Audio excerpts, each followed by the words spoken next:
할렐루야, 거룩한 주일입니다. 오늘도 하나님께 예배하고자 이 자리에 나오신 성도님 한 분 한 분을 주님의 이름으로 환영하며 축복합니다. 오늘도 하나님께서 우리 예배 가운데 함께 하시고 하나님의 크고 놀라운 그 은혜를 우리에게 부어줄 줄 믿습니다. 우리 함께 찬양으로 고백하며 나아가겠습니다. 네, 우리 6월 한 달 동안 함께 고백할 찬양입니다. 그러니까 손뼉 치며 기쁨으로 선포합시다. 주잡이 춤추게 하네, 주잡이 춤추게 하네, 모든 것 다해 찬양해, 춤을 추며 잡이 감사해, 주 영광 외치게 하네, 온 땅에서 주 높이며 주의 영광 소리쳐 찬양해, 넘쳐 흐르는 용서받은 영혼 이제 주를 보내, 우린 멈출 수 없어, 우리는 춤추는 세대들이 주 크신 자비로 춤추리라, 주의 자비로 주 영광 외치는 세대들이 놀라운 주 영광 외치리라, 주의 영광을 우리 한 번 더 선포합시다. 주잡이 춤추게 하네, 모든 것 다해 찬양해, 춤을 추며 잡이 감사해, 주 영광 외치게 하네, 온 땅에서 주 높이며 주의 영광 소리쳐 찬양해, 넘쳐 흐르는 용서받은 영혼 이제 주를 보내, 우린 멈출 수 없어, 우리는 춤추는 세대들이 주 크신 자비로 춤추리라, 주의 자비로 주 영광 외치는 세대들이 놀라운 주 영광 외치리라, 주의 영광을 우리는 춤추는 세대들이 주 크신 자비로 춤추리라, 주의 자비로 주 영광 외치는 세대들이 놀라운 주 영광 외치리라. 우리 한 번 더 선포할까요? 우리는 춤추는 세대들이 주 크신 자비로 춤추리라, 주의 자비로 아멘, 주 영광 외치는 세대들이 놀라운 주 영광 외치리라, 주의 영광을 아멘. 네, 아직 많이 어색하시겠지만 이 한 달 동안 우리 기쁨으로 함께 찬양하길 원합니다. 우리 한 번 더 손뼉 치며 기쁨으로 찬양합시다.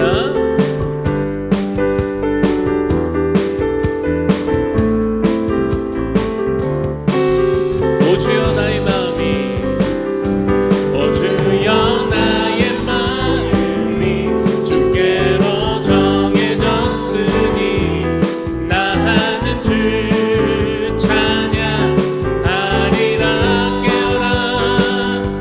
깨어라 나의 영혼아, 빛나와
예수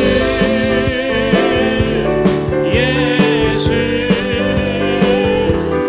예수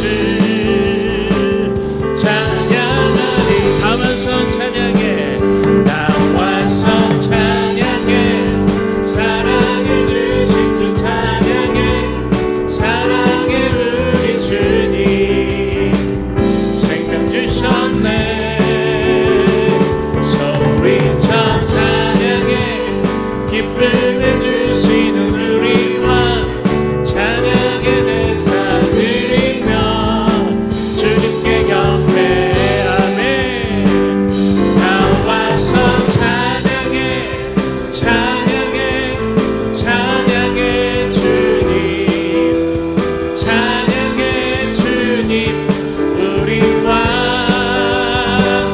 나와서 찬양해 찬양해 찬양해 주님 찬양해 주님 우리 한 번 더 선포합시다 나와서 찬양해 나와서 찬양해 사랑을 주신 주 찬양해 사랑의 우리 주님 생명 주셨네 소리쳐 찬양해 기쁨을 주시는 우리 왕 찬양의 대사 드리며 주님께 경배 나와서 찬양해 찬양해 찬양해 주님 찬양해 주님 우리 왕 아멘 나와서 찬양해 찬양해 찬양해 주님 자 우리 한 번 더 우리 한 번 반복합시다 나와서 찬양해 나와서 찬양해 찬양해 찬양해 주님 찬양해 주님 우리 왕 나와서 찬양해 찬양해 찬양해 주님 찬양해 주님 우리 왕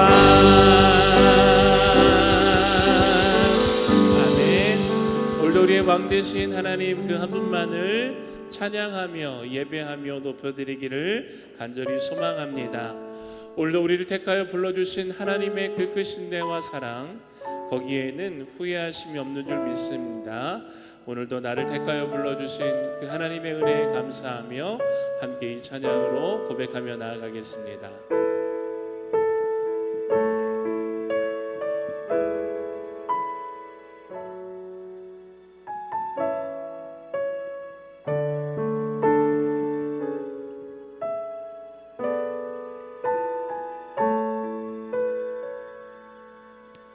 하나님의 부르심에는 후회하심이 없네 내가 이 자리에 선 것도 주의 부르심이라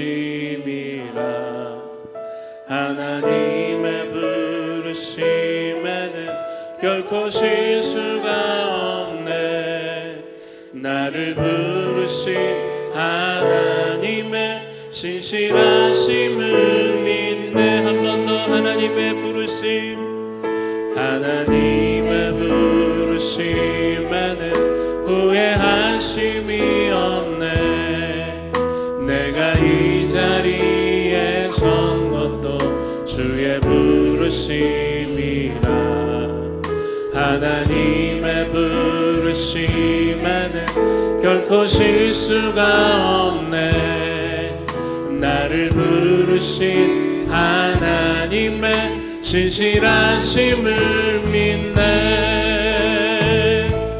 날 부르신 뜻 내 생각보다 크고 날 향한 계획 나의 지혜로 증명 못하나 가장 좋은 길로 가장 완전한 길로 오늘도 날 이끄시네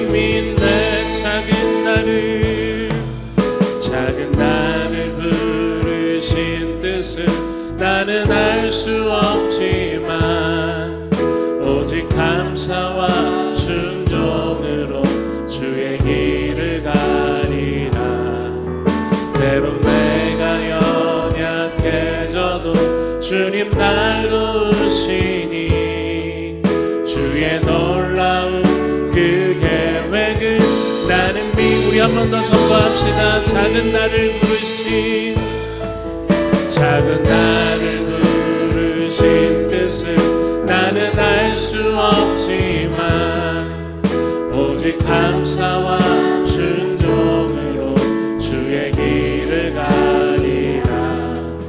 때론 내가 연약해져도 주님 날 도우시니 주의 놀라운 그 계획을 나는 믿으며 살리아멘.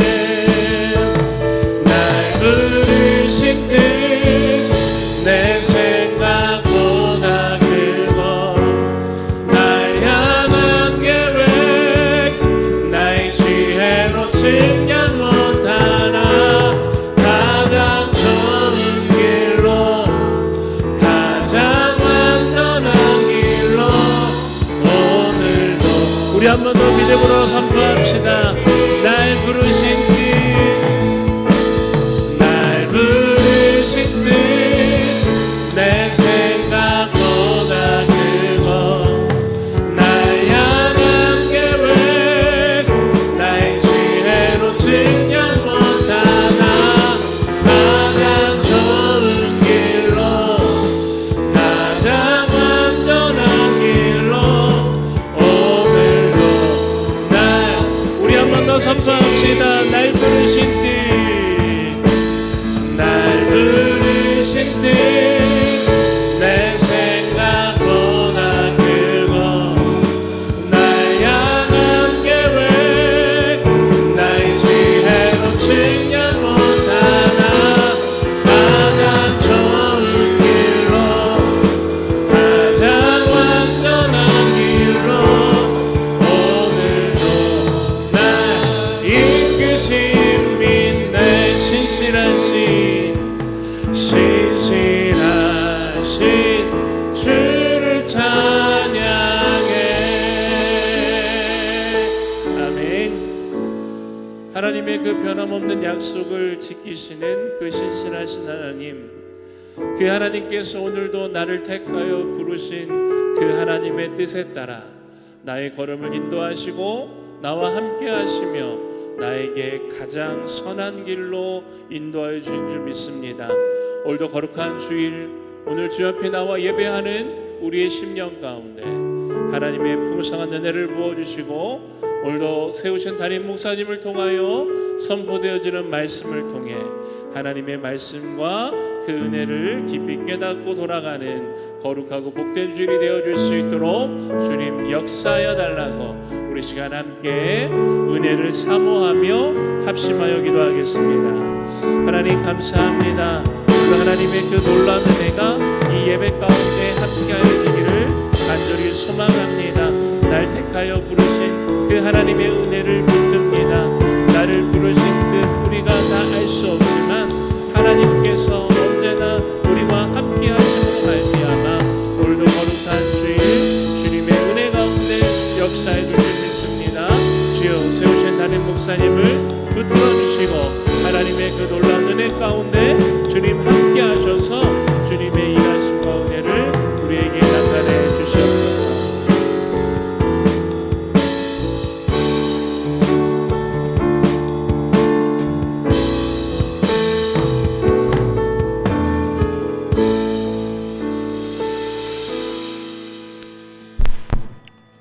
다 함께 할렐루야 찬양대 주악에 맞춰 묵상기도 드리심으로 주일 2부 예배를 하나님 앞에 드리겠습니다.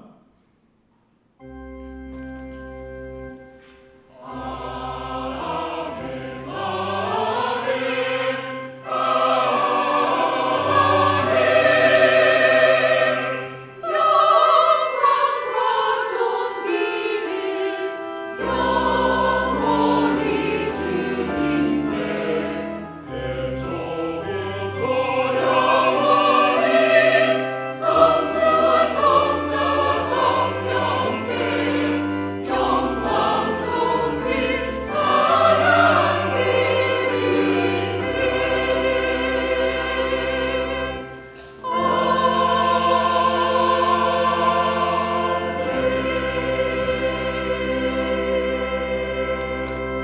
여호와께서는 그의 성전에 계시고 여호와의 보좌는 하늘에 있으며 그의 눈이 인생을 통촉하시고 그의 안목이 그들을 감찰하시도다.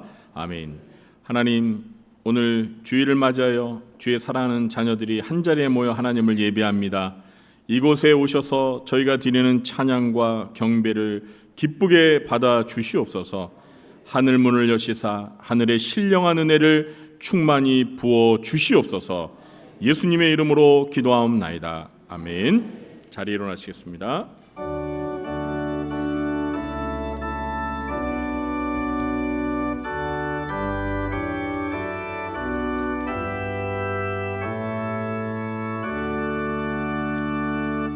목소리 높여서 주 찬양하여라.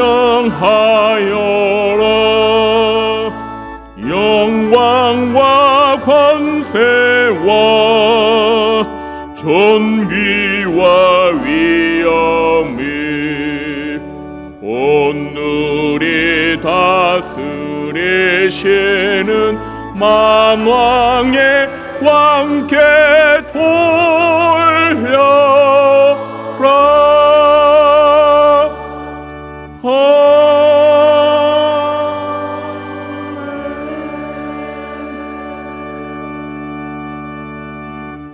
교도문 1번 시편 1편을 교도하겠습니다.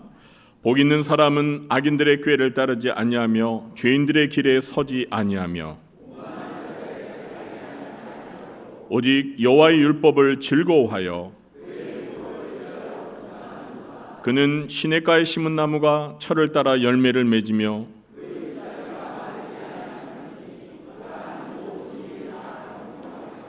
악인들은 그렇지 아니하며 그러므로 악인들은 심판을 견디지 못하며 무릇 의인들의 길은 여호와께서 인정하시나 악인들의 길은 망하리로다. 아멘.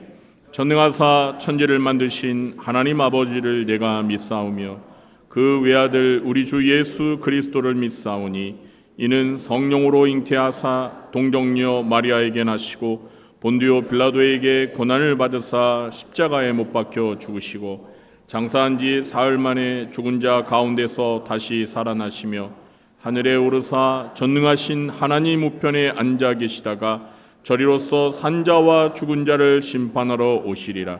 성령을 믿사오며 거룩한 공회와 성도가 서로 교통하는 것과 죄를 사하여 주시는 것과 몸이 다시 사는 것과 영원히 사는 것을 믿사옵나이다. 아멘. 자리에 앉으시겠습니다.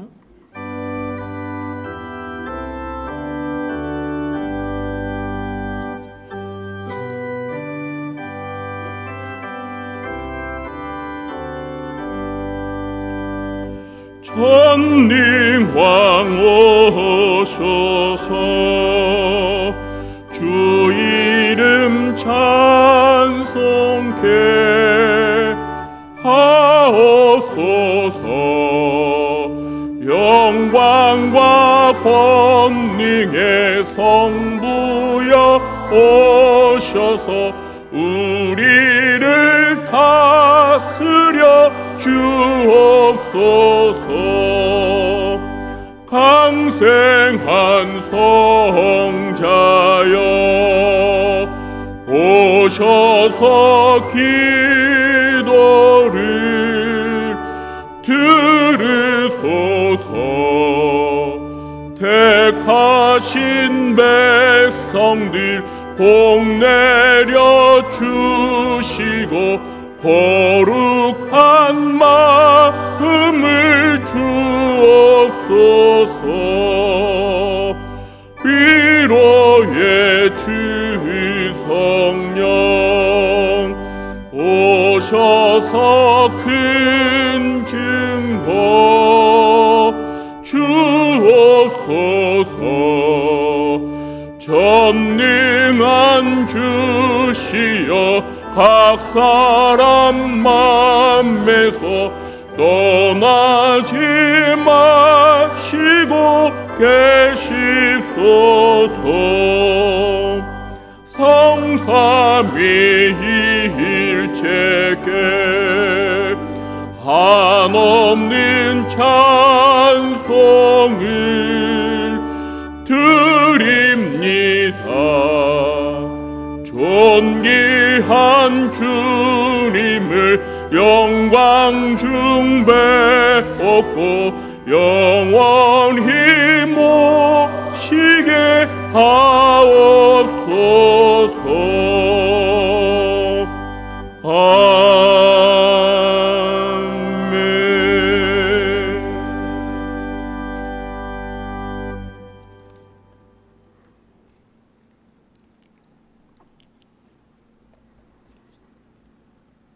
천지 만물을 창조하신 하나님 아버지, 초여름에 푸르름이 더해가는 이 계절에 거룩한 성전으로 불러주셔서 주님의 음성에 귀를 기울일 수 있도록 은혜를 베풀어 주신지 감사와 영광을 올려드립니다. 자비로우신 하나님 아버지, 지난 한 주간의 삶을 돌이켜보며 우리의 허물과 죄를 고백합니다.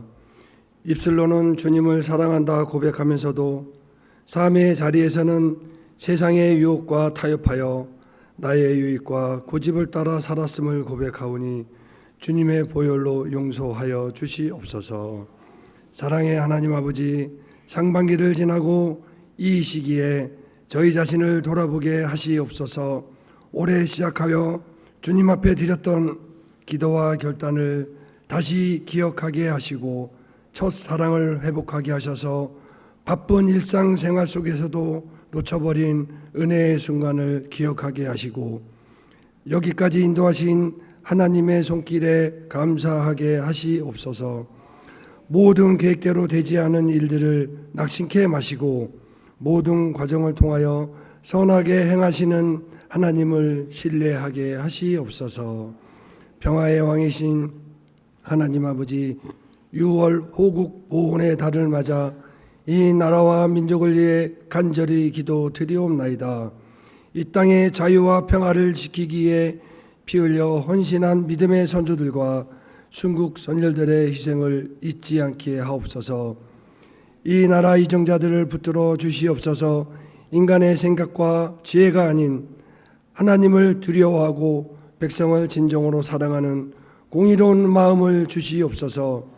모든 갈등은 주님의 사랑으로 하나 되게 하시고 경제적 어려움 속에서도 소외된 이웃을 따뜻한 위로를 얻는 이 나라가 되게 하시옵소서.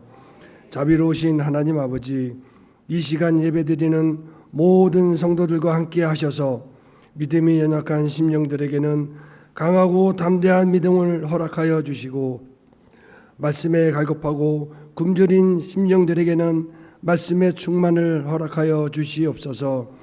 고민과 근심이 있는 성도들에게는 그들의 무거운 짐을 주님께서 대신 맡아 주시옵소서. 땅끝까지 복음의 증인이 되라 명령하신 주님, 잠비아의 이경택 허이승 선교사님이 선교센터 건축을 위해 우물을 파고 태양광 설치를 위해 건축업체와 우물회사를 결정하려 합니다. 이 모든 계획을 아시는 주님, 합리적이고 정직한 업체를 선정할 수 있도록 주님 인도하시고 은혜를 내려 주시옵소서. 모든 일이 주님의 뜻 가운데 순조롭게 진행될 수 있도록 인도하여 주시옵소서. 특별히 여름 사역을 준비하는 교육부서도 은혜를 베풀어 주시옵소서. 여름 성경학교와 수련회 모든 봉사와 계획 가운데 함께하여 주시고 준비하는 손길마다 지혜와 열정을 더하여 주시옵소서.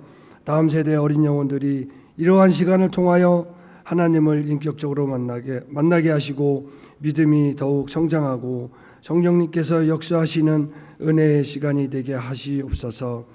이 시간 장영훈 담임 목사님께서 말씀을 선포하실 때 성령님의 능력을 갑절로 부어 주시옵소서. 영육간의 강건함을 더하여 주시고 선포하는 말씀이 듣는 모든 성도들의 심령에 구슬을 찌르는 자유의 날쌘 검과 같은 말씀이 되게 하시옵소서.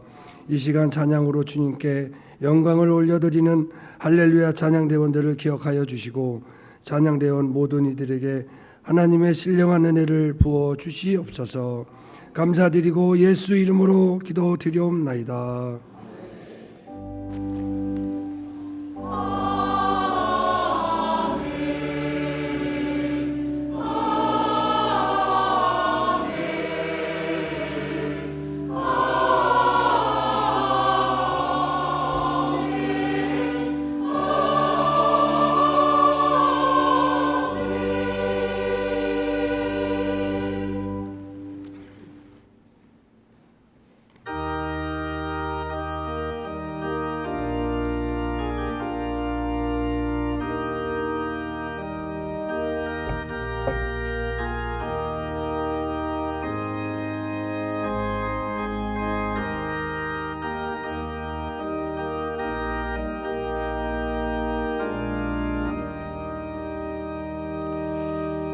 내 주여 뜻대로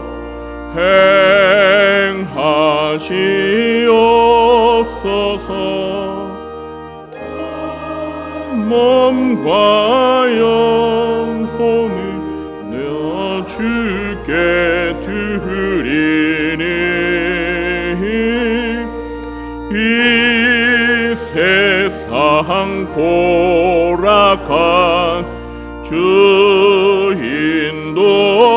인도하시고 날 주관하셔서 뜻대로 하소서.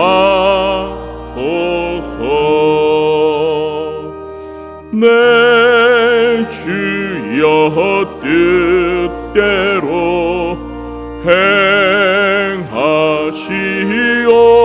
행하시옵소서. 큰 근심 중에도 낙심케 마소서. 주님도 때로는 울기도 하셨네. 날 주관하셔서 뜻대로 하소서. 내 주여 뜻대로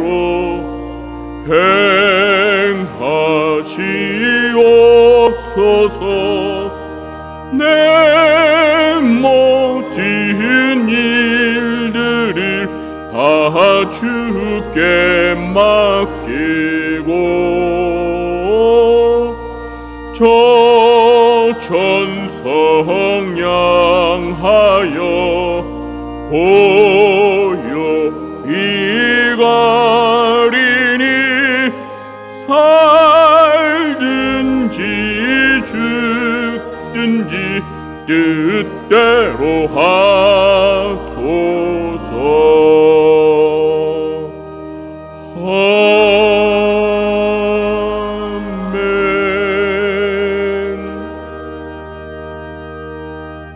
사랑과 은혜가 풍성하신 하나님 아버지, 거룩하고 복된 주일을 맞아 주의 사랑하는 자녀들이 주님 앞에 나와 예배합니다.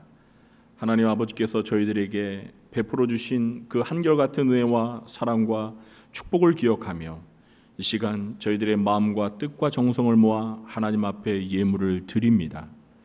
주정 헌금과 11조와 선교와 구제와 감사와 장학 헌금으로 또 꽃꽂이 헌금과 성미로 하나님 앞에 바치오니 이 예물을 기쁘게 받아주시고 이 예물들이 주님의 나라와 주님의 몸된 교회를 위하여 꼭 필요한 곳에 잘 쓰여지게 하여 주옵소서.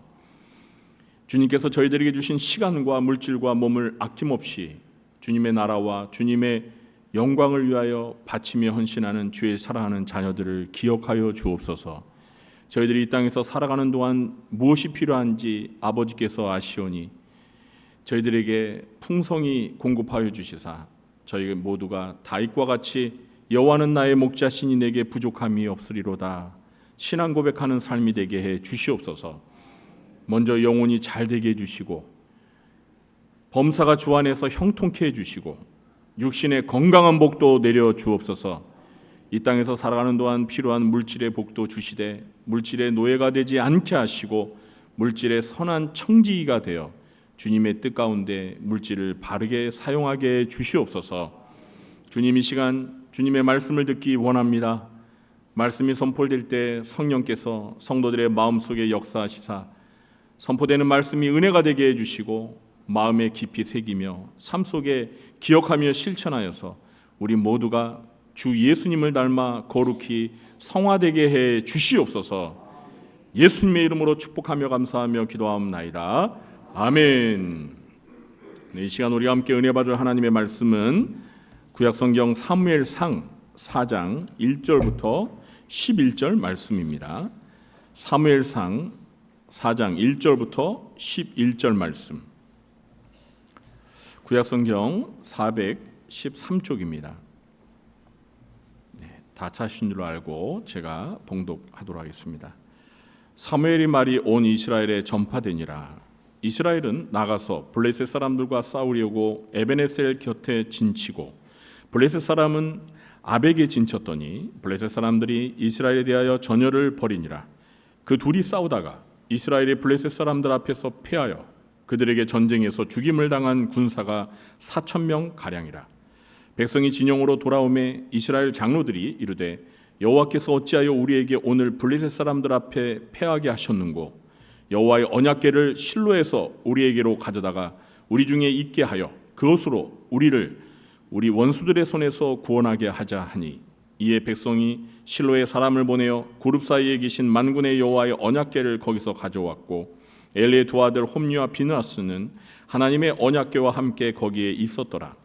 여호와의 언약궤가 진영에 들어올 때 온 이스라엘이 큰 소리로 외침에 땅이 울린지라. 블레셋 사람이 그 외치는 소리를 듣고 이르되 히브리 진영에서 큰 소리로 외침은 어찌 됨이냐 하다가 여호와의 궤가 진영에 들어온 줄을 깨달은지라. 블레셋 사람이 두려워하여 이르되 신이 진영에 이르렀도다 하고 또 이르되 우리에게 화로다. 전날에는 이런 일이 없었도다. 우리에게 화로다. 누가 우리를 이 능한 신들의 손에서 건지리요. 그들은 광야에서 여러 가지 재앙으로 애굽인을 친 신들이니라. 너희 블레셋 사람들아 강하게 되며 대장부가 되라. 너희가 히브리 사람의 종이 되기를 그들이 너희의 종이 되었던 것 같이 되지 말고 대장부같이 되어 싸우라 하고 블레셋 사람들이 쳤더니 이스라엘이 패하여 각기 장막으로 도망하였고 살육이 심히 커서 이스라엘 보병에 엎드려진 자가 3만 명이었으며 하나님의 궤는 빼앗겼고 엘리의 두 아들 홈리와 비느하스는 죽임을 당하였더라. 아멘. 이 시간에는 할렐루야 찬양대가 하나님 앞에 찬양으로 영광 돌리겠습니다.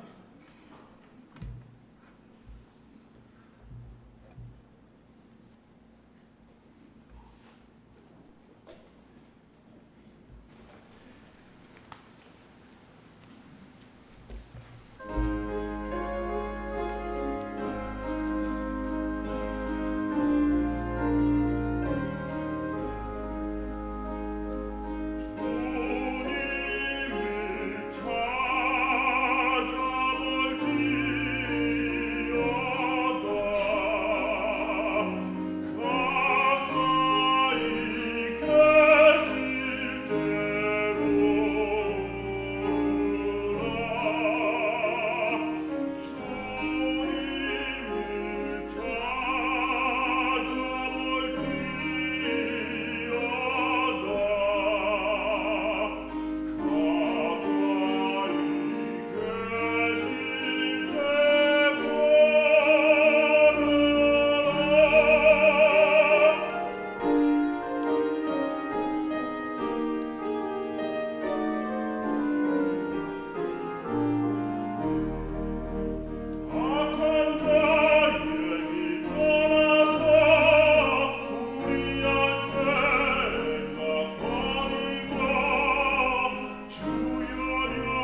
아멘. 할렐루야. 감사합니다. 네, 오늘도 2부 예배 참석하신 성도님들에게 하나님 우리 아버지의 은혜와 평강의 복이 함께 하시길 예수님의 이름으로 축원합니다. 네, 우리 곁에 있는 성도님들 바라보시면서 반갑게 이렇게 인사하겠습니다. 주 안에서 행복하십시오.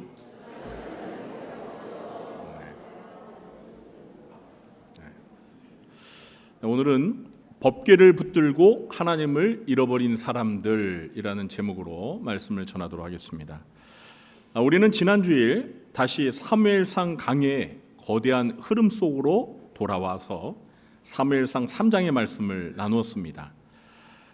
우리가 지난주에 살펴보았던 사무엘상 3장은 영적으로 참 어두운 시대였지만 동시에 희망이 시작되는 밤이었습니다. 여호와의 말씀이 희귀하여 영적 영양 실조에 걸려있던 그때 하나님은 성소의 등불을 끄지 않으시고 어린 사무엘을 부르셨습니다. 그리고 사무엘은 평생의 삶을 이끌 위대한 고백으로 응답했지요. 여호와여 말씀하옵소서 주의 종이 듣겠나이다. 이처럼 말씀의 사람이 세워졌다면 이제 이스라엘 백성들이 해야 할 일은 너무나 분명했습니다. 그 말씀 앞으로 나와 자신들의 영혼을 비추어 보고 겸손히 그 말씀에 순종하는 길로 걸어가야 했습니다. 그런데 오늘 우리가 읽은 사무엘상 4장은 우리의 기대를 무참히 깨뜨리며 시작합니다. 이스라엘은 하나님의 말씀을 들으려 하지 않습니다. 하나님께 기도의 무릎을 꿇지 않고 그 어떤 회개의 제사도 드리지 않습니다. 대신 그들은 겉으로 보기에 가장 거룩해 보이는 언약궤, 법궤를 붙들고 일어섭니다. 여러분, 법궤가 무엇이죠? 아카시아 나무로 짜서 순금으로 안팎을 싸고 두 그룹이 날개를 펴고 있는 하나님의 임재와 언약을 상징하는 성막에서 가장 거룩한 성물입니다. 그런데 문제는 이스라엘 백성들이 이 법궤를 대하는 태도에 있었습니다. 그들은 살아계신 하나님을 구한 것이 아니라 하나님의 상징물인 법궤를 이용하려고 했습니다. 하나님께 중심으로 마음으로 돌아간 것이 아니라 법궤라는 종교적인 물건을 자신들의 전쟁을 승리로 이끌어줄 강력한 도구나 치트키로 끌고 온 것입니다. 오늘 본문은 현대를 살아가는 저와 여러분에게 매우 뼈아픈 질문을 던집니다. 우리는 오늘 살아계신 하나님을 참되게 믿고 경외하고 있습니까? 아니면 하나님과 관련된 종교적 형식만 붙들고 안심하고 있습니까? 우리는 하나님의 뜻에 겸손히 순종하려고 합니까? 아니면 하나님을 내 목적과 성공을 위해 이용하려고 합니까? 이 질문은 3000년 전 이스라엘 장로들만의 이야기가 아닙니다. 바로 오늘 매주 성경책을 들고 예배당 문턱을 넘나드는 우리들의 이야기입니다. 우리는 예배를 드리면서도 얼마든지 하나님을 잃어버릴 수 있고 찬양을 뜨겁게 부르면서도 내 삶의 주권을 하나님께 드리지 않을 수 있습니다. 오늘 선포되는 말씀을 통해 하나님께서 우리에게 주시는 두려운 경고와 더불어서 우리를 진짜 살리시려는 하나님의 거룩한 은혜를 함께 붙들게 되기를 간절히 소망합니다. 첫째, 패배 앞에서 회개하지 않으면 신앙은 형식으로 흐릅니다.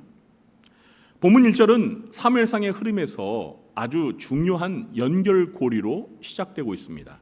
1절 전반절을 보면 사무엘이 말이 온 이스라엘에 전파되니라 라고 기록되어 있습니다. 드디어 온 나라에 하나님의 말씀이 선포되기 시작한 것입니다. 그런데 바로 그 뒤이어서 황당한 사건이 터집니다. 1절 후반부와 2절을 보겠습니다. 이스라엘은 나가서 블레셋 사람들과 싸우려고 에베네셀 곁에 진치고 블레셋 사람들은 아벡에 진쳤더니 블레셋 사람들이 이스라엘에 대하여 전열을 벌이니라. 그 둘이 싸우다가 이스라엘이 블레셋 사람들 앞에서 패하여 그들에게 전쟁에서 죽임을 당한 군사가 4,000명 가량이라. 자, 전쟁이 일어났습니다. 그런데 이 전쟁은요, 시작부터 이상합니다. 온 이스라엘에 하나님의 말씀을 전할 사무엘이 세워졌는데 이스라엘은 전쟁을 하러 나가면서 사무엘에게 단 한마디도 묻지 않습니다. 하나님, 우리가 지금 블레셋과 싸우러 나가는 것이 하나님의 뜻입니까? 우리가 어떻게 해야 합니까? 라는 기도가 한 줄도 나오지 않았습니다. 그들은 그저 자신들의 판단과 군사력만 믿고 아벡의 진을 친 블레셋을 향해 호기롭게 나갔다가 처참하게 패배하고 맙니다. 무려 4,000명이라는 군사가 한날에 목숨을 잃었습니다. 군사 4,000명이 죽었다는 것은 온 나라가 초상집이 되었다라는 뜻입니다. 이 정도의 큰 패배와 아픔을 겪었다면 마땅히 이스라엘 장로들과 백성들은 옷을 찢고 죄를 무릅쓰며 하나님 앞에 엎드려야 했습니다. 하나님, 우리가 제사장 나라인데 왜 이방 블레셋에게 패해야 했습니까? 우리 가운데 무슨 죄가 있습니까? 우리가 무엇을 돌이켜야 합니까? 이것이 정상적인 신앙인의 반응입니다. 그런데 3절을 보십시오. 이스라엘 장로들이 모여서 아주 묘한 회의를 시작합니다. 백성이 진영으로 돌아오매 이스라엘 장로들이 이르되 여호와께서 어찌하여 우리에게 오늘 블레셋 사람들 앞에서 패하게 하셨는고?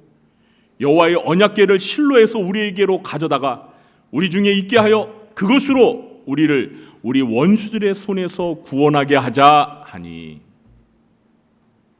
자, 그들의 첫 질문은요, 꽤 그럴듯했습니다.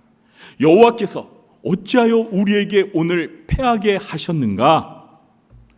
자, 이 문장만 보면 굉장히 신앙적인 질문으로 보이죠. 하나님을 꽤 의식하는 것 같습니다.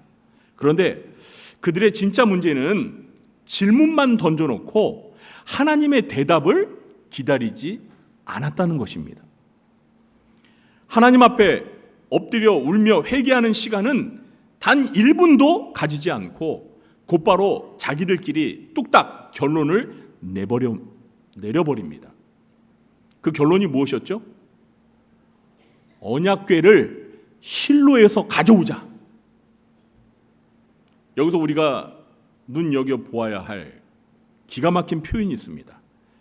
3절 하반절을 다시 보면 장로들이 이렇게 말합니다. 그것으로 우리를 우리 원수들의 손에서 구원하게 하자. 그들은 여호와께서 우리를 구원하시게 하자라고 말하지 않고요. 그것이, 여기서 그것이 뭐예요? 언약궤, 법궤입니다. 그것이 우리를 구원하게 하자라고 말하고 있습니다. 사랑하는 성도 여러분, 법궤는 하나님이 임재하시는 거룩한 기물이지만 그 법궤 자체가 구원자는 아닙니다. 그러나 이스라엘 장로들은 구원의 주체이신 살아계신 하나님과의 인격적인 관계는 다 잃어버린 채 자신들이 필요할 때 가져다 쓸 수 있는 종교적인 도구로 법궤를 대하고 있었습니다. 하나님을 경외하는 신앙이 아니라 성물을 이용하려는 주술적인 종교로 전락해버린 무서운 실상이죠. 사랑하는 성도 여러분, 이것이 얼마나 무서운 영적인 실상입니까? 그들은 삶의 패배를 경험하면서도 단 한 번도 자신들의 죄를 돌아보지 않았습니다. 엘리의 두 아들이 성소를 더럽히고 온 땅에 불순종이 가득했던 자신들의 죄악에 대해서는 가슴을 치지 않았습니다. 그들은 자신들의 패배한 이유가 하나님과의 관계가 깨져서가 아니라 단지 법궤라는 물건이 전쟁터에 없었기 때문이라고 생각했던 것입니다. 이것이 바로 회개가 빠진 채 형식으로만 흘러가는 종교의 비극입니다. 우리 주변에 보면 가끔 인생이 평안할 때보다 오히려 고난을 당할 때 더 고집스러워지는 분들이 있습니다. 삶의 불청객처럼 고난이 찾아오고 하던 일이 턱턱 막히고 가정의 평화가 깨어질 때 진짜 신앙인은 방법을 찾기 전에 먼저 하나님 앞에서 무릎부터 꿇습니다.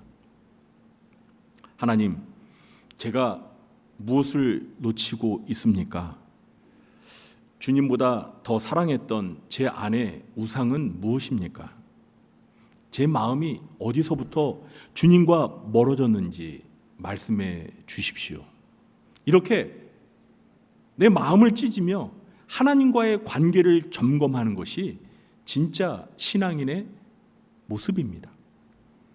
그런데 회개가 빠진 형식적인 신앙인은 자꾸 외부에서 원인과 방법만 찾습니다. 기도는 하지 않으면서 문제 해결을 위한 인맥과 돈줄만 찾아 헤맵니다. 내 내면의 영적인 성찰과 순종은 조금도 고민하지 않으면서 그저 예배 시간을 좀 바꿔볼까? 교회를 좀 바꿔볼까? 헌금을 좀 많이 드려볼까? 기도의 자리에 그냥 앉아만 있어 볼까? 하는 종교적인 형식과 장치만 만지작거립니다. 우리가 때로는 삶의 패배를 마주할 때 하나님은 우리에게 방법을 찾아오라고 말씀하지 않으십니다. 너의 그 찢겨진 마음을 가지고 내게로 돌아오라고 말씀하십니다. 이스라엘은 실로에서 법궤는 가져왔지만 정작 하나님께로 마음을 돌이키지는 않았습니다. 그리고 바로 그것이 그들이 더 큰 비극으로 걸어 들어가는 첫걸음이 되고 말았습니다. 둘째, 하나님을 경외하지 않고 상징만 붙들면 믿음은 미신이 됩니다. 이제 이스라엘 장로들이 낸 기발한 아이디어가 어떻게 실행되는지 4절을 보겠습니다. 이에 백성이 실로에 사람을 보내어 그룹 사이에 계신 만군의 여호와의 언약궤를 거기서 가져왔고 엘리의 두 아들 홈리와 비나스는 하나님의 언약궤와 함께 거기에 있었더라. 자, 이스라엘 백성들이 실로에 가서 뭘 모셔와요? 언약궤, 법궤를 모셔옵니다. 그런데 성경은 법궤가 이동할 때 그 곁에 서 있던 사람들의 이름을 아주 의도적으로 폭로하고 있습니다. 누굽니까? 그렇죠. 바로 엘리의 두 아들 홈리와 비느하스입니다. 성도 여러분, 이 장면을 한번 머릿속으로 그려보시기 바랍니다. 얼마나 기가 막힌 모순입니까? 홈리와 비느하스는 이미 사무엘상 2장에서 여호와를 알지 못하며 여호와의 제사를 멸시하고 짓밟았던 죄의 원흉들입니다. 하나님을 조금도 두려워하지 않고 예배를 더럽혔던 자들이 전쟁에서 이기기 위해 하나님의 법궤 채를 어깨에 메고 엄숙한 표정으로 걸어오고 있는 것입니다. 하나님을 전혀 경외하지 않는 사람들이 하나님의 가장 거룩한 법궤를 들고 서 있는 이 귀귀한 모습, 이것이 바로 믿음이 미신으로 전락해버린 가장 확실한 증거입니다. 그들이 법궤를 메고 전쟁 진영에 들어서자 온 이스라엘 진영에 엄청난 함성이 터져 나왔습니다. 5절을 보시기 바랍니다. 여호와의 언약궤가 진영에 들어올 때 온 이스라엘이 큰 소리로 외치며 땅이 울린지라. 얼마나 대단한 기세입니까? 온 군사들이 지르는 소리에 땅이 쩌렁쩌렁 울렸습니다. 분위기는 최고조에 달했고 마치 당장이라도 블레셋을 다 쓸어버릴 수 있을 것 같은 뜨거운 열기로 가득 찼습니다. 하지만 사랑하는 성도 여러분, 기억하시기 바랍니다. 함성 소리가 크다고 해서 믿음이 큰 것은 아닙니다. 종교적인 분위기가 용광로처럼 뜨겁다고 해서 하나님이 그 자리에 함께 하시는 것도 아닙니다.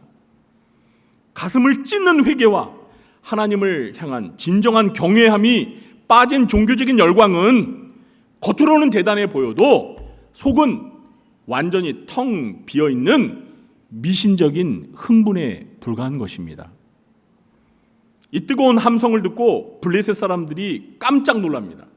6절부터 8절을 보면 블레셋 사람들은 이스라엘 진영에 여호와의 괴가 들어왔다는 소식을 듣고 사시나무 떨듯 떱니다. 그들은 이렇게 외칩니다. 화로다 우리에게요. 이 장엄한 신들의 손에서 우리를 누가 건지리요. 그들은 광야에서 여러 가지 재앙으로 애굽인을 친 신들이니라. 이방인 블레셋의 눈에는 여호와의 법궤가 애굽을 무너뜨렸던 아주 무시무시하고 강력한 주술적인 무기로 보였습니다. 그래서 벌벌 떨었던 것입니다. 그런데 참으로 안타까운 사실은요, 지금 법궤를 들고 와서 고래고래 소리를 지르고 있는 이스라엘 백성들의 수준이나 겁에 질려 벌벌 떨고 있는 블레셋 사람들의 수준이나 도끼니나 객끼니였다는 점입니다. 블레셋은 법궤를 무서운 신적 무기로 보며 두려워했고요, 이스라엘은 법궤를 나를 돕는 마술상자로 보면서 의지했습니다. 양쪽 모두 온 우주를 다스리시는 거룩하신 창조주 하나님을 인격적으로 경외하는 마음은 눈꼽만큼도 없었습니다. 그저 법궤라는 상징물을 자신들의 이해관계에 따라 이용하려 했던 미신적인 생각뿐이었습니다. 여기서 블레셋 장군들은 겁에 질린 부하들을 향해 9절에서 아주 뜻밖의 외침을 던지는데요. 너희 블레셋 사람들아, 대장부가 되라. 힘을 내어 싸워라. 그러지 않으면 우리가 히브리 사람의 종이 될 것이다. 이 법궤의 등장은 블레셋을 도망치게 만든 것이 아니라요, 오히려 배수진을 치고 어차피 죽을 바에는 악착같이 싸워보자 하고 도끼를 품게 만드는 부작용을 낳고 말았습니다. 사랑하는 성도 여러분, 이 모습은 우리의 신앙을 깊이 돌아보게 만듭니다. 하나님을 경외하지 않고 종교적인 상징이나 경력만 앞세우면 우리의 살아있는 믿음은 언제든지 박제된 미신으로 변질될 수 있습니다. 교회 역사 속에서 이 본문의 이스라엘 백성들처럼 종교적 형식과 직분이라는 법궤는 들고 있었지만 정작 그 마음 중심에 하나님이 없어 껍데기뿐인 신앙으로 살았던 한 믿음의 거장의 부끄러운 고백이 있습니다. 바로 감리교의 창시자인 존 웨슬리 목사님의 이야기입니다. 웨슬리는 영국 옥스퍼드 대학을 나온 아주 유능한 엘리트 목회자였습니다. 그는 규칙적으로 성경을 읽고 금식하고 교도소를 방문하며 남들이 보기에 흠잡을 데 없는 거룩한 종교적인 외형을 완벽하게 갖추고 있었습니다. 심지어 그는 1735년에 미국 조지아주로 인디안들을 전도하기 위해 선교사로 자원하여 배를 타고 떠나기까지 했습니다. 목사라는 직분, 선교사라는 타이틀, 매일 들고 다니는 성경책까지 그에게는 남들이 부러워할 만한 모든 종교적인 상징들이 손에 쥐어져 있었습니다. 그런데 1736년 1월 그가 탄 시먼지호가 대서양 한복판을 지날 때 돛대가 부러지고 배가 침몰할 것 같은 무시무시한 폭풍우를 만나게 됩니다. 집채만한 파도가 배를 덮치자 선교사였던 존 웨슬리는 죽음의 공포에 질려서 사시나무 떨듯 떨며 배 밑창에서 소리를 지르며 울기 시작했습니다. 머리로는 하나님을 알고 성경을 알았지만 정작 죽음이라는 현실적인 위협 앞에서는 영혼을 붙들어줄 진짜 살아계신 하나님이 그의 마음에 계시지 않았던 것입니다. 그런데 그 무서운 바람 소리 사이로 배 한 구석에서 평안하고 맑은 찬송 소리가 들려왔습니다. 당시 배에 함께 타고 있던 독일의 평범한 모라비안 교도들이었습니다. 그들은 어린아이부터 어른까지 한데 모여서 폭풍우 속에서도 너무나 평화로운 얼굴로 하나님을 찬양하고 있었습니다. 웨슬리가 떨리는 목소리로 그들에게 물었습니다. 당신들은 이 죽음의 공포가 두렵지 않습니까? 그러자 그들이 미소를 지으며 대답했습니다. 감사하게도 우리는 죽음이 두렵지 않습니다. 우리 안에는 살아계신 예수님이 계시니까요. 웨슬리는 훗날 그의 일기장에 이렇게 적었습니다. 나는 아메리카에 있는 인디언 이방인들을 구원하겠다고 배를 탔지만 정작 내 영혼을 구원해 줄 살아계신 하나님은 내 안에 없었구나. 나는 껍데기뿐인 선교사였다. 웨슬리는 목사라는 직분과 선교사라는 거룩한 법궤는 끌어안고 있었지만 폭풍을 하는 인생의 아벡 전투 앞에서 정작 온 우주를 다스리시는 살아계신 하나님을 만나는 개인적이고 인격적인 믿음은 갖지 못했던 것입니다. 그는 영국으로 돌아와 1738년 올더스게이트의 작은 집회에서 십자가의 복음을 통해 예수 그리스도를 인격적으로 만나고 회심한 후에야 비로소 상징이 아닌 살아계신 하나님을 소유한 진짜 믿음의 사람이 되었습니다. 할렐루야. 사랑하는 성도 여러분, 오늘 우리에게는 이런 미신적인 모습이 없습니까? 내가 구리중앙교회 수십 년 다녔으니 내 인생은 안전할 거야. 내 명함에 목사, 장로, 권사, 안수집사라는 직분이 찍혀 있으니까 하나님이 내 가정을 무조건 지켜주실 거야. 우리 집에 나무 십자가가 걸려 있고 내 목에 십자가 목걸이가 걸려 있으니까 교통사고는 일어나지 않을 거야. 혹시 우리가 이런 생각을 가지고 있다면 이건 믿음이 아니라 기독교의 탈을 쓴 미신입니다. 하나님을 경외하는 마음도 없고 그분의 말씀에 순종하려는 헌신도 없으면서 그저 교회 마당을 밟고 있다는 안도감과 직분이라는 타이틀만 붙들고 있다면 그것은 실로에서 가져온 법궤를 보며 땅이 울리도록 가짜 소리를 질러대던 이스라엘 백성들의 영적인 영양실조 상태와 한치도 다르지 않은 것입니다. 우리가 붙들어야 할 것은 눈에 보이는 종교적인 상징물이 아닙니다. 그 상징물이 가리키고 있는 살아계신 하나님 자신을 내 영혼의 한가운데 왕으로 모셔드리는 진짜 믿음을 가진 성도인들이 되시길 예수님의 이름으로 축원합니다. 셋째, 하나님은 이용당하지 않으시고 자기 말씀을 반드시 이루십니다. 자, 그렇다면 법궤를 앞세우고 대단한 종교적 함성을 질렀던 이스라엘의 두 번째 전투 결과는 어떻게 되었을까요? 10절과 11절입니다. 블레셋 사람들이 쳤더니 이스라엘이 패하여 각기 장막으로 도망하였고 살육이 심히 커서 이스라엘 보병에 엎드러진 자가 3만 명이었으며 하나님의 괴는 빼앗겼고 엘리의 두 아들 홈니와 비나스는 죽임을 당하였더라. 참으로 처참하고 비극적인 결과가 기록되어 있습니다. 첫 번째 전투에서는 법궤 없이 싸워서 4,000명이 죽었는데요. 두 번째 전투에서는 법궤를 모셔오고 땅이 흔들리도록 소리를 지르며 싸웠는데도 무려 몇 명이 죽었어요? 3명이요? 300명이요? 3,000명이요? 3만 명이 전사했어요. 3만 명. 놀래지도 않으시네.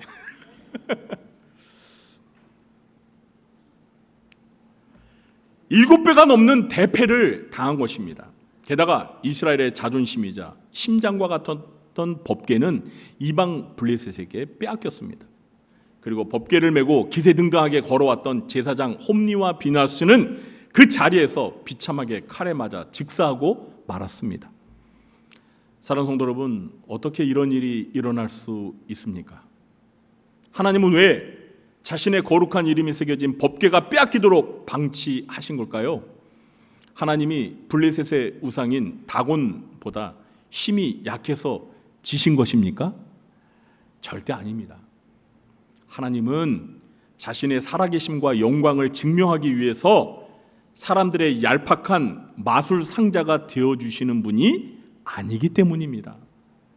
우리 하나님은 인간의 종교적 열심에 이리저리 조종당하고 이용당하시는 나약한 신이 아니시기 때문입니다. 하나님은 이스라엘 백성들이 자신을 경외하지 않으면서도 법궤를 들고 왔다는 이유만으로 자동적으로 승리를 안겨주시는 분이 아닙니다. 하나님은 차라리 자신의 거룩한 법궤가 이방인의 손에 빼앗겨 짓밟히는 수모를 당할지언정 자기 백성들이 하나님을 부적처럼 취급하며 우상 숭배를 하는 꼴은 눈 감아 주시지 않으시는 철저히 거룩하신 하나님이십니다. 이 패배는요, 하나님의 패배가 아니라 하나님을 내 목적을 위해 이용하려 했던 이스라엘 백성들의 삐뚤어진 가짜 신앙이 완전히 박살난 사건입니다. 그런데 이 참혹한 패배의 현장 속에서 우리는 하나님의 놀라운 신실하심을 보게 됩니다. 11절 하반절을 보시기 바랍니다. 엘리의 두 아들 홈리와 비느하스는 죽임을 당하였더라. 여러분, 이들의 죽음은 전쟁터에서 어쩌다 생긴 우연한 사고가 아닙니다. 이미 사무엘상 2장 34절에서 무명의 하나님의 사람을 통해 엘리 가문에 선포되었던 하나님의 말씀이 한 채의 오차도 없이 성취된 사건입니다. 사무엘상 2장 34절에 이렇게 기록되어 있었잖아요. 내 두 아들 홈리와 비느하스가 한날에 죽으리니 그 둘이 당할 그 일이 내게 표징이 되리라. 사람들은 하나님을 이용하려고 꼼수를 부리고 법궤를 가져오면 심판을 피할 수 있을 것이라 생각하며 큰 소리를 쳤지만 하나님의 말씀은 가차없이 역사 한복판에서 그대로 성취되었습니다. 하나님은 사람이 비웃을 수 없는 분이시고요, 자신이 선포하신 말씀을 반드시 이루시는 신실하신 창조주 하나님이십니다. 이것은 하나님을 경외하지 않는 자들에게는 뼈가 시릴 정도의 무서운 경고의 말씀이지만 동시에 오늘 믿음으로 살아가려는 저와 여러분에게는 가장 안전한 은혜의 말씀이 되기도 합니다. 왜냐하면 하나님은 우리를 향한 심판의 말씀만 이루시는 분이 아니라 상한 심령으로 돌아오는 자들을 끝까지 책임지시고 회복시키시겠다는 구원과 사랑의 약속 역시도 1.1획도 틀림없이 반드시 이루시는 신실한 우리의 아버지이시기 때문입니다. 믿으십니까? 오늘 본문 4장에 등장하는 전쟁터의 이름이 무엇이었죠? 에벤에셀입니다. 여러분, 에벤에셀의 뜻이 무엇이죠? 도움의 돌이라는 뜻입니다. 그런데 오늘 4장의 에벤에셀은 하나님의 도움은커녕 3만 명이 죽어나가고 법궤를 빼앗긴 저주와 패배의 무덤이 되고 말았습니다. 그러나 우리는요, 희망을 가질 수 있습니다.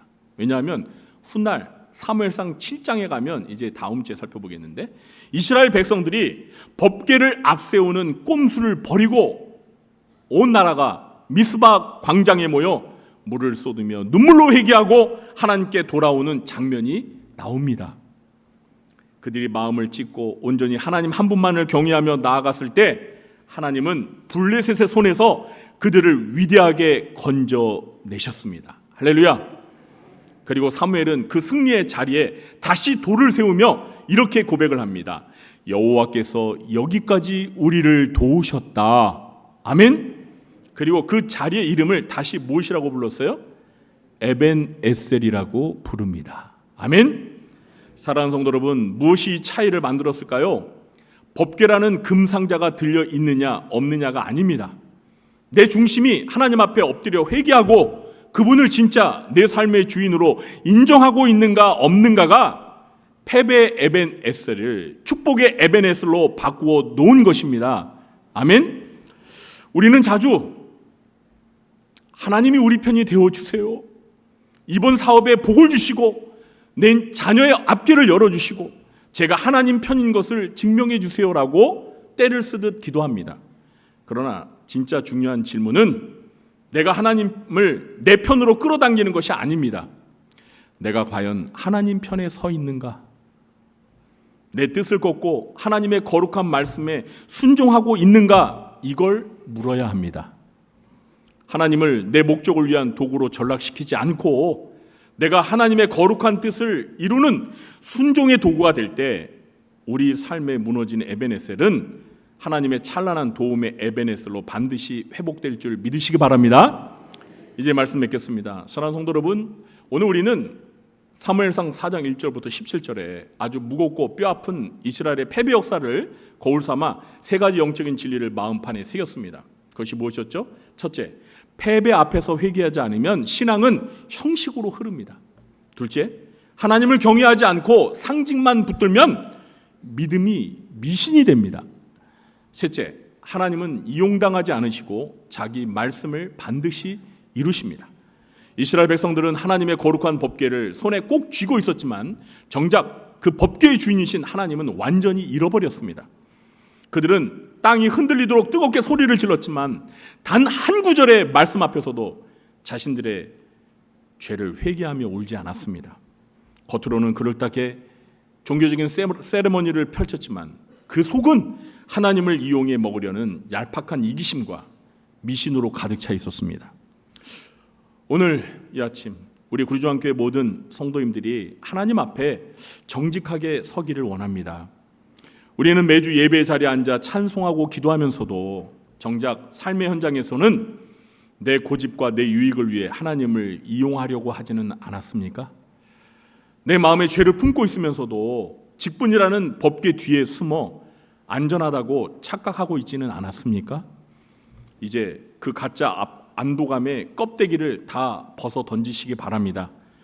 법궤라는 종교적인 상징물 뒤에 숨지 말고 살아계신 하나님 앞으로 우리의 맨 얼굴을 들고 가까이 나아가시기 바랍니다.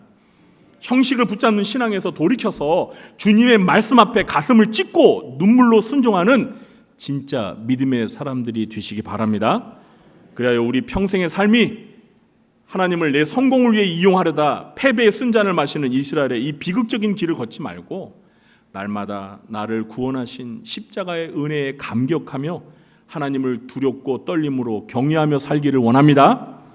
그래서 마침내 우리의 삶이 모두 막히고 무너진 자리가 하나님의 위대한 도움의 손길을 경험하는 축복의 에베네슬로 찬란하게 세워지는 은혜가 가득하기를 예수님의 이름으로 축원합니다. 기도하겠습니다. 하나님, 오늘 이스라엘 백성들이 블레셋과의 전투에서 패하면서도 자기들의 잘못을 깨닫지 못하고 오히려 법궤를 들고 전쟁터에 나가면 이길 것이라는 착각과 미신 속에 사로잡혀 있었던 모습을 보면서 혹시 저희들의 모습이 아닌지 저희들의 신앙을 점검해 보았습니다.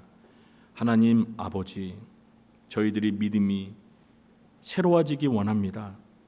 저희들의 신앙이 하나님 앞에서 살아계신 하나님을 온전히 신뢰하며 경외하며 그 말씀 앞에 회개하며 오직 말씀 앞에 순종하는 진짜 신앙이 되기를 원합니다. 주여, 우리의 형식적이고 외식적이고 그리고 껍데기와 같은 그런 신앙의 모습들이 사라지게 하시고 하나님 앞에서 진실되고 겸손하며 정직한 진짜 신앙인들로 살아갈 수 있도록 은혜를 베풀어 주시옵소서. 예수님의 이름으로 감사하며 기도합나이다. 아멘. 사랑하는 성도 여러분, 6월 14일 주일 교회 소식을 전해드립니다. 오늘도 주님의 사랑과 은혜가 넘치는 복된 주일 되시기 바랍니다. 2026년 우리 교회 표어는 다음 세대에게 신앙을 계승하는 교회입니다.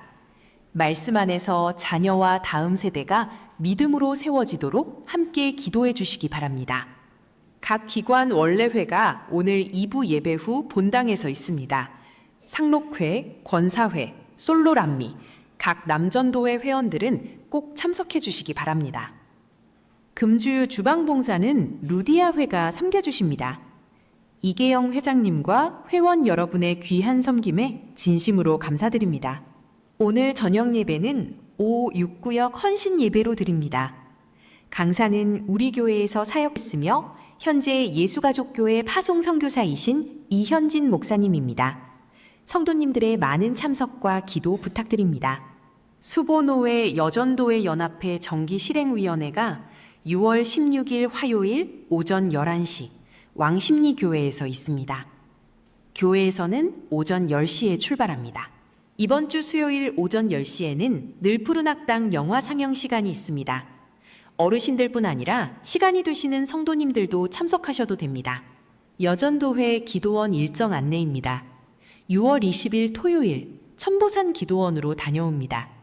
희망 회원들은 참석해 주시고 교회에서는 오전 10시에 출발합니다.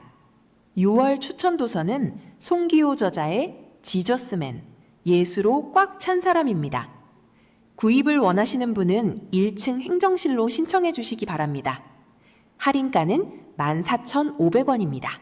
매일 성경 5월 6월호를 1층 행정실에서 구입하실 수 있습니다.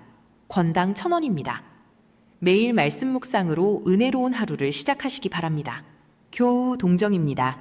생일을 맞으신 모든 분들을 진심으로 축하드립니다. 군복무 중인 청년들을 위해 기도해 주시기 바랍니다. 건강하고 안전하게 군복무를 마칠 수 있도록 함께 기도해 주십시오. 한 주간도 주님의 평강이 성도님들의 삶의 자리마다 함께 하시기를 바랍니다. 주 안에서 승리하는 복된 한 주 되시기 바랍니다.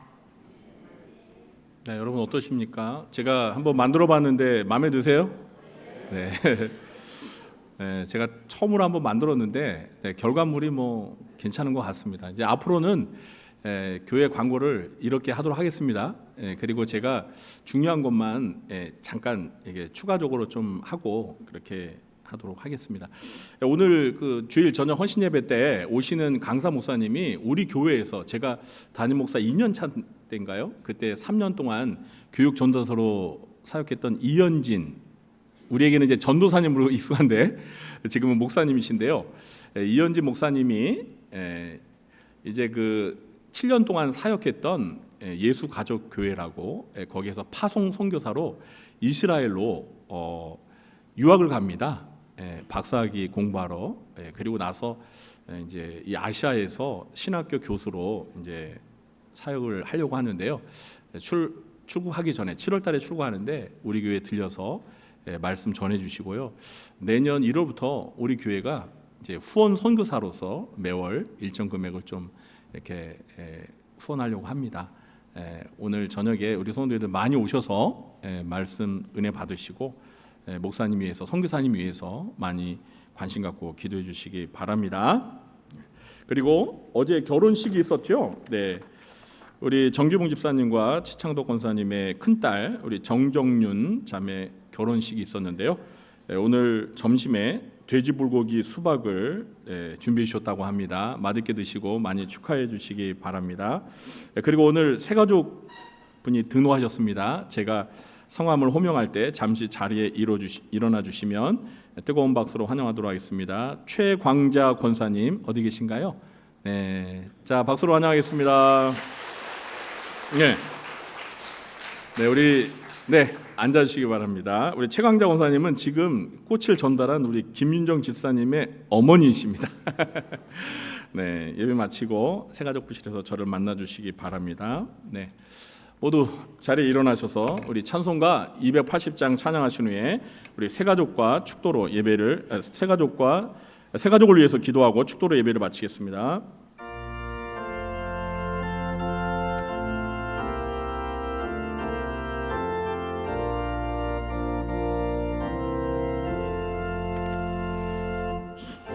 선부여 의지없어서 손들고 옵니다.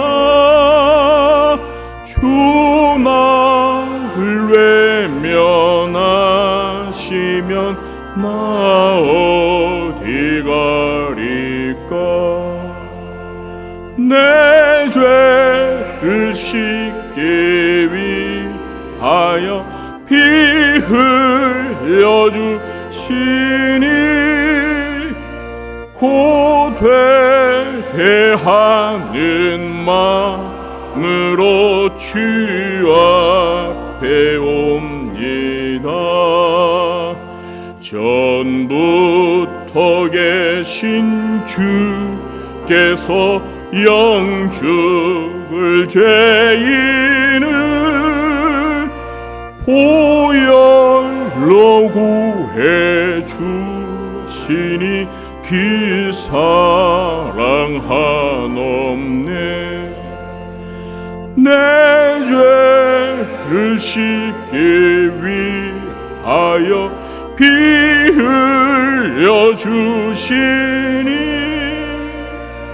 곧 회개하는 마음으로 주 앞에 옵니다. 나 예수 의지함으로 긴 권능 받아서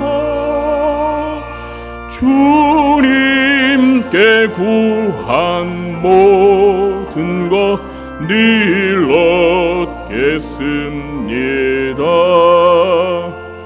내 죄를 씻기 위하여 피 흘려 주시니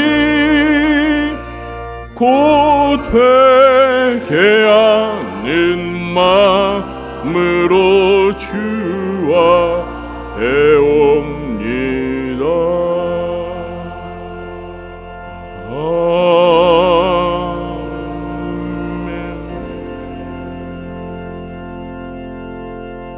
하나님 아버지, 오늘 새 가족을 보내주셔서 우리 구리정한교회에 등록을 했습니다.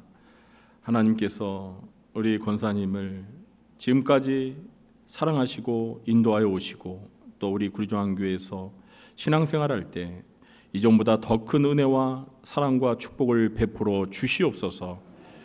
어머니를 교회로 인도한 딸 집사님에게도 하나님께서 큰 은혜를 베풀어 주시옵소서.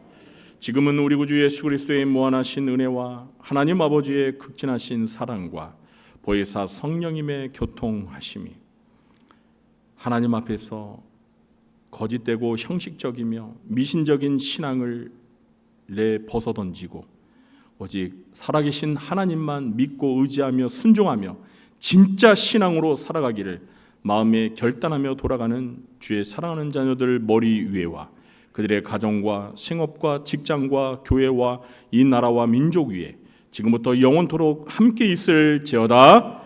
아멘.